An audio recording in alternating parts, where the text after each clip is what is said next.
નમસ્કાર મિત્રો, વાણિજ્ય વ્યવસ્થા અને સંચાલન વિષયની અંદર ચેપ્ટર 9 ચેપ્ટર આપણે શરૂ કરવા જઈ રહ્યા છીએ. આંતરિક વેપાર.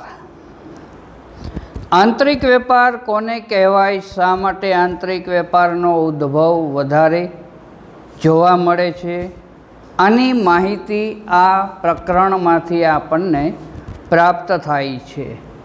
સૌથી પહેલાં વેપાર એટલે શું? તો વેપારનો અર્થ, વેપાર એટલે વસ્તુ કે સેવાના બદલામાં વસ્તુ અથવા સેવા કે નાણાંનો વિનિમય.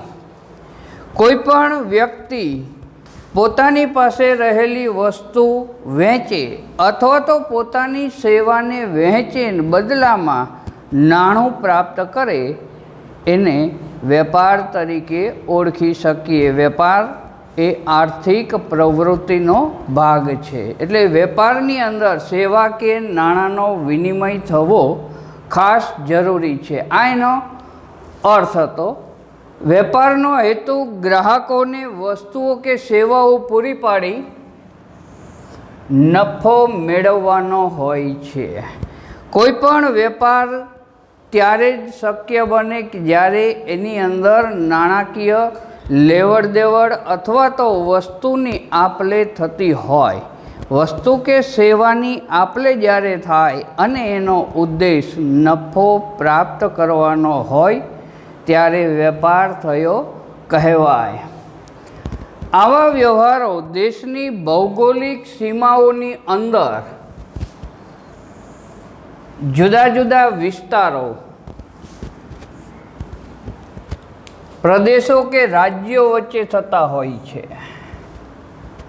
જે દેશની અંદર જુદા જુદા પ્રદેશો, જુદા જુદા રાજ્યો વચ્ચે જે વ્યવહાર થાય એને આંતરિક વ્યવહાર તરીકે ઓળખી શકાય છે. અહીંયા ગુજરાત પંજાબ સાથે વેપાર કરે, પંજાબથી ઘઉંની આયાત કરે, ઓર્ડર આપે અને પંજાબનો વેપારી ગુજરાતના વેપારીને ઘઉંની નિકાસ કરે. તો અહીંયા જે વેપાર થયો એ આંતરિક વેપાર કહેવામાં આવે. ગુજરાતની અંદર ટૂંકા તારનું રૂ ઉત્પાદિત થાય છે. હવે આસામનો વેપારી ગુજરાતના વેપારીને ટૂંકા તારના રૂનો ઓર્ડર આપે, ઓર્ડરને વર્દી તરીકે ઓળખવામાં આવશે. ગુજરાતનો વેપારી આસામના વેપારી પાસેથી ચા મગાવશે, કારણ કે ગુજરાતમાં ચાનું ઉત્પાદન શક્ય નથી. તો અહીંયા આ બંને વેપારીઓ વચ્ચે જે વસ્તુ અને નાણાંની લેવડ દેવડ થાય છે એને આંતરિક વેપાર તરીકે ઓળખવામાં આવશે. દેશમાં કુદરતી સંપત્તિની અસમાન વહેંચણીને કારણે બધા જ વિભાગની અંદર, બધા જ પ્રદેશમાં એક સરખું ઉત્પાદન ક્યારેય શક્ય નથી. કારણ કે ગુજરાતની અંદર જે પ્રમાણે કુદરતી સંપત્તિ છે આ સંપત્તિ બીજા રાજ્યો પાસે ન પણ હોય. દાખલા તરીકે ગુજરાતની પાસે વિપુલ પ્રમાણમાં દરિયો છે, તો રાજસ્થાન પાસે રણ છે, ત્યાં દરિયો નથી. પરિણામે કુદરતી સંપત્તિ અસમાન રીતે દરેક જગ્યાએ વહેંચાયેલી જોવા મળે છે. એટલે ઉત્પાદન પ્રક્રિયા સમગ્ર દેશમાં એક સરખી ક્યારેય રહી શકતી ન હોવાથી એક પ્રદેશે બીજા પ્રદેશ ઉપર, એક રાજ્યએ બીજા રાજ્ય ઉપર આધાર રાખી સેવા કે વસ્તુનો વિનિમય કરવો ફરજિયાત જરૂરી બને છે. આંતરિક વેપારનો અર્થ દેશની ભૌગોલિક સીમાઓની અંદર થતો વેપાર એટલે આંતરિક વેપાર. ભારતની જે બોર્ડર છે, સમગ્ર નકશાની અંદર તમે જુઓ તો ભારતની જે બોર્ડર બનાવવામાં આવેલી છે, ભારતની જે સીમા છે ભૌગોલિક રીતે અંકિત થયેલી, આ સીમાઓની અંદર દરેક પ્રદેશ, દરેક રાજ્ય પોતપોતાની રીતે જરૂરિયાત પ્રમાણે એકબીજા સાથે વસ્તુ કે સેવાનો વિનિમય કરે. આ વિનિમયને આંતરિક વેપાર તરીકે ઓળખવામાં આવે છે. આંતરિક વેપારમાં જે દેશનું ચલણ, તોલમાપ, વેપારી રીત રસમો અને કાયદાકીય બાબતો સમાન હોય છે. સમગ્ર દેશની અંદર ભારતમાં જે ચલણ અસ્તિત્વમાં છે રૂપિયો, એ ચલણ સમગ્ર ભારતમાં એક જ સરખું મૂલ્ય ધરાવતું હોવાથી કોઈ મુશ્કેલી પડતી નથી. એક સમાન ચલણ અમલમાં હોય. તોલમાપની અંદર જે વજન કાંટાનો ઉપયોગ થાય છે એ વજન કાંટા સમગ્ર ભારતની અંદર માન્ય હોય. કોઈ પણ વેપારીને મનદુખ થવાનું, છેતરાવાનું ક્યાંય રહેતું નથી. એટલે તોલમાપ પણ સમાન. વેપારી રીત રસમો બધા જ વેપારીઓની એક સરખી જોવા મળશે. તેમજ સમગ્ર ભારતની અંદર એક જ કાયદો અમલમાં છે. પરિણામે બધા જ વેપારીઓને સમાન કાયદો લાગુ પડશે. માલની હેરફેર સરળ હોવાને કારણે સમય ઓછો લાગે છે. મહત્ત્વની વસ્તુ છે, પ્રદેશો પાસે હોય, પરિણામે એકબીજા પ્રદેશની અંદર માલને લાવવો લઈ જવો ખૂબ જ આસાન છે, સરળ છે. ઓછા ખર્ચે ઝડપથી માલ સામાનને આપણે પહોંચાડી શકીએ છીએ. પરંતુ જો વિદેશમાંથી માલ લાવવો હોય તો સમય વધારે બરબાદ થશે, વધારે નાણાકીય વેડફાટ થશે, કારણ કે મોંઘું પડશે. અહીંયા સમય ઓછો લાગે, જોખમ ઓછું, ખરીદનાર અને વેચનાર વચ્ચે સંપર્ક સરળતાથી રાખી શકાય. ખરીદનાર વર્ગ અને વેચનાર વર્ગ વચ્ચે સંપર્ક આધુનિક માધ્યમો દ્વારા સરળતાથી આપણે સ્થાપી શકીએ છીએ. હવે આપણી પાસે મેઇન મુદ્દો છે જથ્થાબંધ વેપાર. તો જથ્થાબંધ વેપાર કોને કહેવાય એની વાત. જે વેપારમાં વેપારી ઉત્પાદકો પાસેથી, મેઇન વસ્તુ છે ઉત્પાદકો પાસેથી મોટા જથ્થામાં માલ ખરીદે છે અને છૂટક વેપારીઓને જરૂરિયાત મુજબ નાના જથ્થામાં વેચે છે. આવા વેપારને જથ્થાબંધ વેપાર તરીકે ઓળખવામાં આવે છે. અહીંયા ઉત્પાદક એટલે કંપની વિપુલ માત્રાની અંદર વસ્તુનું ઉત્પાદન કરે છે. સમગ્ર વેચાણ પ્રક્રિયાની અંદર મેઇન વ્યક્તિ છે જથ્થાબંધ વેપારી. કંપનીની અંદર જે માલ સામાન ઉત્પન્ન થયો હોય એ માલ સામાનને એક સામટો ખરીદવાનું કામ જથ્થાબંધ વેપારી કરે છે. આ જથ્થાબંધ વેપારી પોતાના ગોડાઉનની અંદર આનો સંગ્રહ કરી રાખે, માલનો સંગ્રહ કરે. નાના વેપારીઓને માલની જરૂરિયાત ઓછી પડતી હોય, એમની જરૂરિયાતને સંતોષાય તે રીતના માલ પૂરો પાડવાનું કામ જથ્થાબંધ વેપારી કરે છે. આ પ્રક્રિયા જથ્થાબંધ વેપાર તરીકે ઓળખાય છે. જથ્થાબંધ વેપારી ઉત્પાદક અને છૂટક વેપારી વચ્ચે કડી સમાન છે. નાના વેપારીએ ડાયરેક્ટ ઉત્પાદક પાસે પહોંચવાની જરૂરિયાત રહેતી નથી, કારણ કે ઉત્પાદક એમને એક સામટી વસ્તુ જ આપે અને નાનો વેપારી એક સામટી વસ્તુ ખરીદવા શક્તિમાન હોતો નથી. પરિણામે જથ્થાબંધ વેપારીનો આશરો એમને લેવો પડે. એટલે જથ્થાબંધ વેપારી છે એ ઉત્પાદક અને છૂટક વેપારી વચ્ચે મધ્યસ્થીની ભૂમિકા એટલે કડી તરીકેની ભૂમિકા ભજવે છે. હવે અહીંયા આપણી પાસે બે વિભાગ, જથ્થાબંધ વેપારીની સેવાઓ. તો સૌથી પહેલી સેવાઓ ઉત્પાદકને. ઉત્પાદકને કઈ રીતના મદદરૂપ થાય, કઈ સેવાઓ પૂરી પાડશે એની વાત, તો સૌથી પહેલો મુદ્દો છે મોટા જથ્થામાં વર્દી. વર્દી એટલે ઓર્ડર, શબ્દ બરોબર ધ્યાનમાં રાખવાનો. વર્દી, વર્દી એટલે ઓર્ડર. જથ્થાબંધ વેપારી છે એ જુદા જુદા અનેક વેપારીઓ પાસેથી વર્દી મેળવશે. આનો ટોટલ લઈ અને ઉત્પાદકને આપશે. ઉત્પાદક પાસેથી જથ્થાબંધ માલ એ પ્રમાણે ખરીદી લેશે. પરિણામે ઉત્પાદકને મોટા જથ્થામાં ઓર્ડર પ્રાપ્ત થાય છે. એને ઓર્ડર ગોતવા માટે અન્ય વેપારીઓ પાસે જવાની જરૂરિયાત રહેતી નથી. બીજો મુદ્દો બજારની માહિતી. જથ્થાબંધ વેપારી અનેક છૂટક વેપારીઓ પાસેથી વસ્તુની માંગ,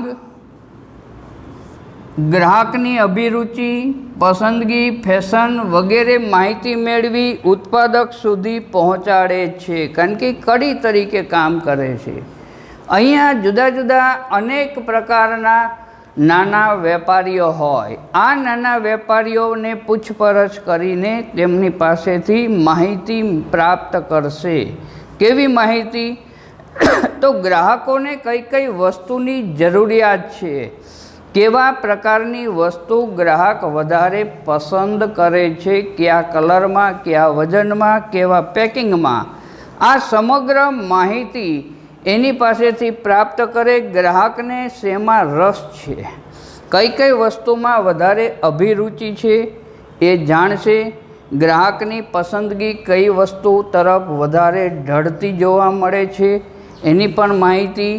બદલાતી જતી ફેશન, ફેશનને અનુરૂપ વસ્તુનું ઉત્પાદન શક્ય બનાવવા માટે એ ગ્રાહકોની માહિતી પ્રાપ્ત કરશે અને ઉત્પાદકને પહોંચાડવાની કોશિશ કરે છે. પરિણામે ઉત્પાદક એ પ્રમાણેનું ઉત્પાદન પ્રક્રિયા હાથ ધરશે.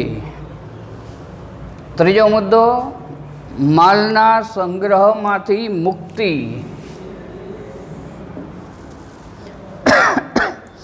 જથ્થાબંધ વેપારી ઉત્પાદક પાસેથી મોટા જથ્થામાં માલની ખરીદી કરી લે છે.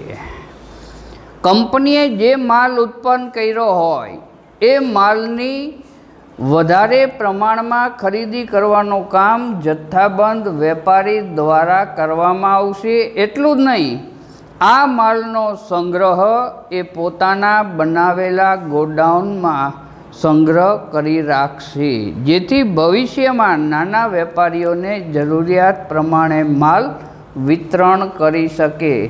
આના કારણે કંપનીએ એટલે ઉત્પાદકે માલનો સંગ્રહ કરવાની કોઈ જવાબદારી લેવી પડતી નથી.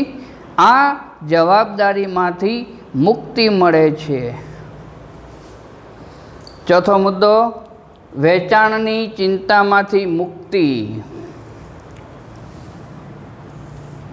હવે જો કંપની ડાયરેક્ટ વેચાણ કરતી હોય તો એને ઘણા બધા ગ્રાહકો ગોતવા પડે, નાના નાના વેપારીઓનો સંપર્ક કરવો પડે, ઘણો બધો સમય બરબાદ થાય.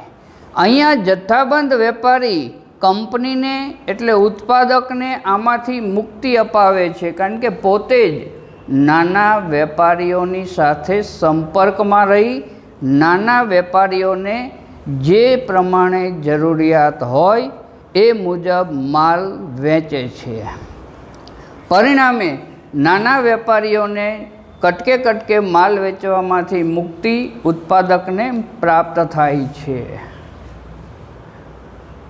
પાંચમો મુદ્દો મૂડીની છૂટ. સામાન્ય રીતે જથ્થાબંધ વેપારી જ્યારે પણ ઓર્ડર મૂકે છે જથ્થાબંધ માલની ખરીદી માટે, ત્યારે ઘણીવાર એડવાન્સની અંદર રોકડ રકમ પહેલાં ચૂકવે છે. માલની જે કિંમત થતી હોય એ કિંમત એડવાન્સની અંદર ચૂકવી દેતા હોવાથી કંપનીને એટલે ઉત્પાદકને નાણાકીય તંગી રહેતી નથી, કારણ કે સામે ઉત્પાદન પ્રક્રિયા ઝડપી બનાવવા કાચો માલ ખરીદવો પડે, કારીગરોના પગાર ચૂકવવા પડે, લાઇટ બિલના ખર્ચ ચૂકવવા પડે, યંત્રોના સમારકામનો ખર્ચ પણ ચૂકવવો પડે. આવા બધા ખર્ચાને પહોંચી વળવા માટે કંપનીએ કાર્યશીલ મૂડીની વધારે જરૂરિયાત ઊભી થાય. આ જરૂરિયાતને જથ્થાબંધ વેપારી પૂર્ણ કરી આપે છે, કારણ કે અહીંયા જ્યારે માલની ખરીદીનો ઓર્ડર એટલે વર્દી આપે એ સમયે એડવાન્સમાં રકમ ચૂકવી આપે છે. પરિણામે કંપનીને નાણાકીય છૂટ પ્રાપ્ત થાય છે. છઠ્ઠો મુદ્દો, જોખમોમાંથી મુક્તિ. જથ્થાબંધ વેપારી ઉત્પાદક પાસેથી મોટા જથ્થામાં માલની ખરીદી કરી અને પોતાના ગોદામમાં સંગ્રહ કરી રાખે છે. સમય અને સંજોગ પ્રમાણે માલમાં ઘટ પડે, બગાડ થાય, નાશ થાય વગેરે જોખમમાંથી ઉત્પાદકને મુક્તિ પ્રાપ્ત થાય છે. જે ખોટ સહન કરવાની આવશે એ ખોટ જથ્થાબંધ વેપારી ભોગવે છે. અહીંયા માલનો સંગ્રહ કરેલો હોય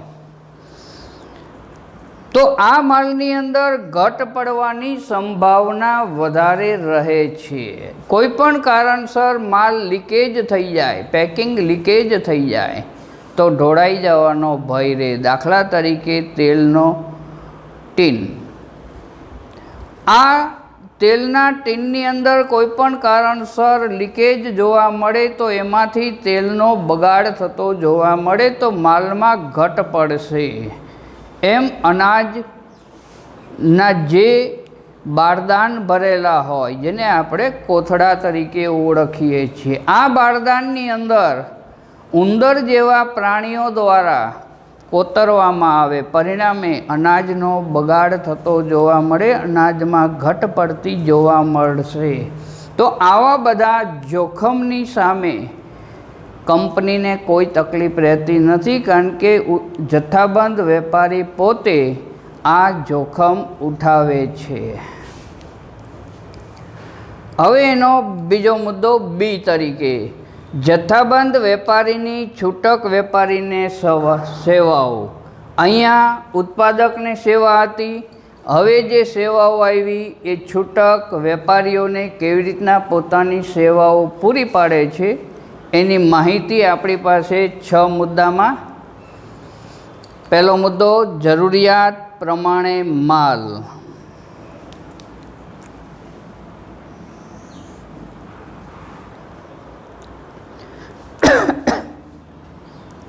કંપની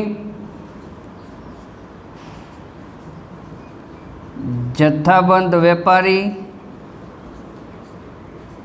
અને છૂટક વેપારી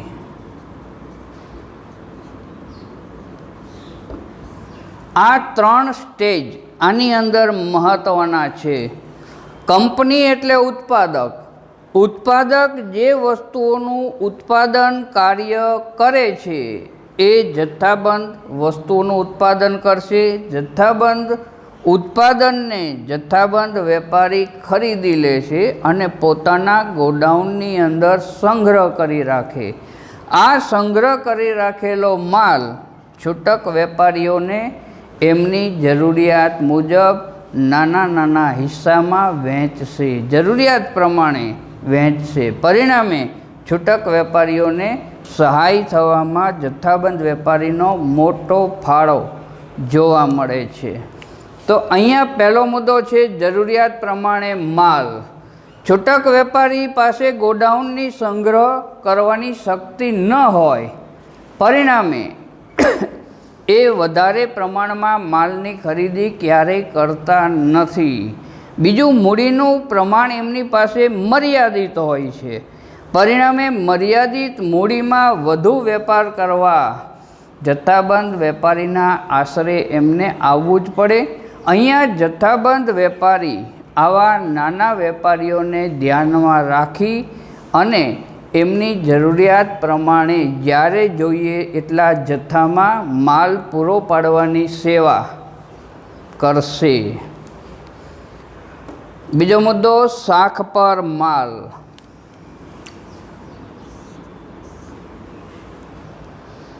શબ્દ બરોબર ધ્યાનમાં રાખવાનો છે.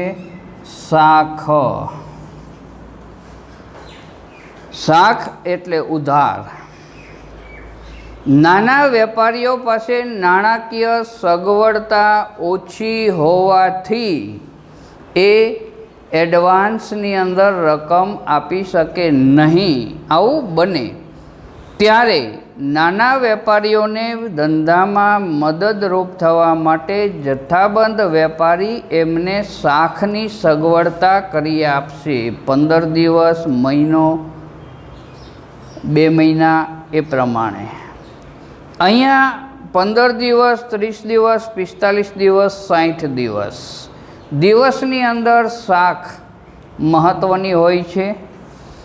આ સમયગાળાની અંદર નાનો વેપારી માલ વેચી ગ્રાહકો પાસેથી નાણાં મેળવી જથ્થાબંધ વેપારીને કટકે કટકે નાણાં ચૂકવી આપે છે. પરિણામે બંને વચ્ચેના સંબંધો સુમેળ ભર્યા બને છે, વિશ્વાસપાત્ર બને છે. ભવિષ્યમાં વધારે રકમનો માલ જોતો હોય તો પણ જથ્થાબંધ વેપારી એમને આસાનીથી આપે. એટલે શાખની સગવડ નાના વેપારીઓ માટે આશીર્વાદરૂપ પુરવાર થાય છે. ત્રીજો મુદ્દો, જાહેરાત ખર્ચમાં ઘટાડો. હવે કંપની જ્યારે ઉત્પાદન પ્રક્રિયા હાથ ધરતી હોય, આ ઉત્પાદનને ગ્રાહકો સુધી માહિતીના સ્વરૂપમાં પહોંચાડવા માટે તનતોડ પ્રયત્ન કરતી હોય છે. આ પ્રયત્નમાં જથ્થાબંધ વેપારી જોડાય છે. જથ્થાબંધ વેપારીઓ છાપાની અંદર એટલે વર્તમાનપત્રોમાં, રેડિયોમાં, ટેલિવિઝન દ્વારા, મોટા નાના બોર્ડ દ્વારા, મોટા બોર્ડ જે આપણે હાઈવે ઉપર જોઈએ છીએ એને હોર્ડિંગ્સ તરીકે ઓળખવામાં આવશે.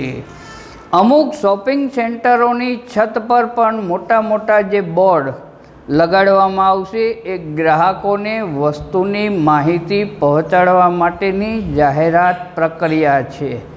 આ જાહેરાતનો લખલૂટ ખર્ચ જથ્થાબંધ વેપારી ભોગવતો જોવા મળશે કંપનીના સાથમાં રહીને. પરિણામે નાના વેપારીઓએ હવે જાહેરાત કરવાની જરૂરિયાત નથી, કારણ કે ગ્રાહક વસ્તુથી માહિતગાર બની ગયેલો હોય છે. ચોથો મુદ્દો, ફરિયાદોનો નિકાલ. છૂટક વેપારી ગ્રાહકો પાસેથી મળેલ માલ અંગેની ફરિયાદો જથ્થાબંધ વેપારી મારફત ઉત્પાદક સુધી પહોંચાડે છે. પરિણામે જે ફરિયાદ ગ્રાહક તરફથી મળેલી છે એ ફરિયાદનું નિરાકરણ ઝડપી થાય એ માટે જથ્થાબંધ વેપારી મદદરૂપ બનશે. પાંચમો મુદ્દો, જોખમમાંથી મુક્તિ. જથ્થાબંધ વેપારી ઉત્પાદક પાસેથી મોટા જથ્થામાં એટલે વિપુલ જથ્થામાં માલનો સંગ્રહ કરશે. ખરીદ કરી અને પોતાના ગોડાઉનમાં સંગ્રહ કરશે. પરિણામે નાના વેપારીઓને હવે સંગ્રહ કરવાની જરૂરિયાત રહેતી નથી, કારણ કે એમની પાસે પૂરતો સંગ્રહ થાય એવા ગોડાઉન ઉત્પન્ન હોતા નથી. નાણાકીય સગવડતા પણ હોતી નથી. પરિણામે માલમાં વધઘટ થાય, બગાડ થાય, માલને નુકસાન થાય, ભાવમાં વધઘટ થાય. આવા જોખમોમાંથી નાના વેપારીઓને મુક્તિ મળે છે, કારણ કે આ જોખમનું તત્વ જથ્થાબંધ વેપારી પોતે ભોગવતો જોવા મળે છે. છેલ્લો મુદ્દો આપણો, માર્ગદર્શન.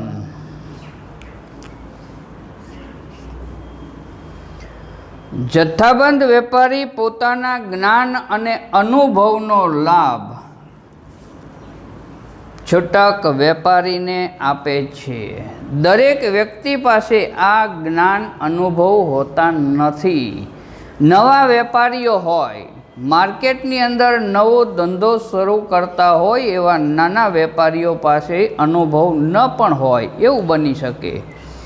ત્યારે જથ્થાબંધ વેપારી આવા વેપારીઓને પોતાના જ્ઞાનનો લાભ આપશે.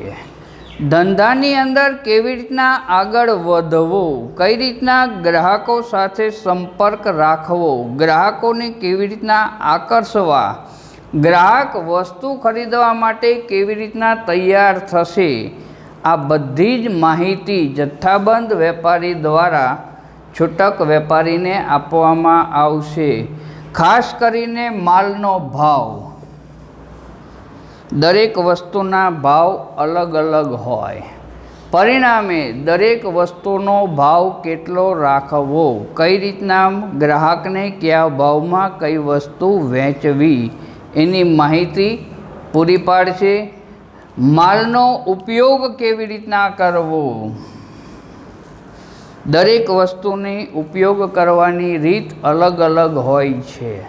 પરિણામે ગ્રાહકને ઘણી ફેર ઉપયોગની રીત ખબર ન પણ હોય તો છૂટક વેપારીઓ પાસેથી એના વપરાશની રીત ગ્રાહક જાણી શકે. માટે જથ્થાબંધ વેપારી છૂટક વેપારીને આવા માલના ઉપયોગની ટેકનિક એટલે રીત સમજાવશે, વેચાણ અંગે માર્ગદર્શન આપશે. અહીંયા જથ્થાબંધ વેપારી છૂટક વેપારીને શાખ ઉપર ધિરાણ આપશે તો છૂટક વેપારી પણ ગ્રાહકોને શાખ ઉપર ધિરાણ આપશે. નાના વેપારીઓ ઉધાર માલ ગ્રાહકોને આપે છે. પરિણામે ગ્રાહકો આવા વેપારીઓ પાસે માલ ખરીદવાનો આગ્રહ રાખશે, કારણ કે મહિના પછી એની રકમ એમને ચૂકવવાની છે. ત્યાં સુધી હાથ ઉપર નાણાકીય વ્યવહાર કરી શકે છે. પોતાનો રૂપિયો અન્ય જગ્યાએ વાપરી શકે. મહિના પછી જે વેપારીનું બિલ થયું હોય એ ચૂકવવાનું એમને રહે. પરિણામે ગ્રાહક સાથે સુમેળભર્યા સંબંધો છૂટક વેપારીના બંધાય. એમાં જથ્થાબંધ વેપારીનો મોટો ફાળો હોય, એમનું માર્ગદર્શન હોય, એના જ્ઞાન અને અનુભવનો લાભ છૂટક વેપારી હંમેશા પ્રાપ્ત કરશે.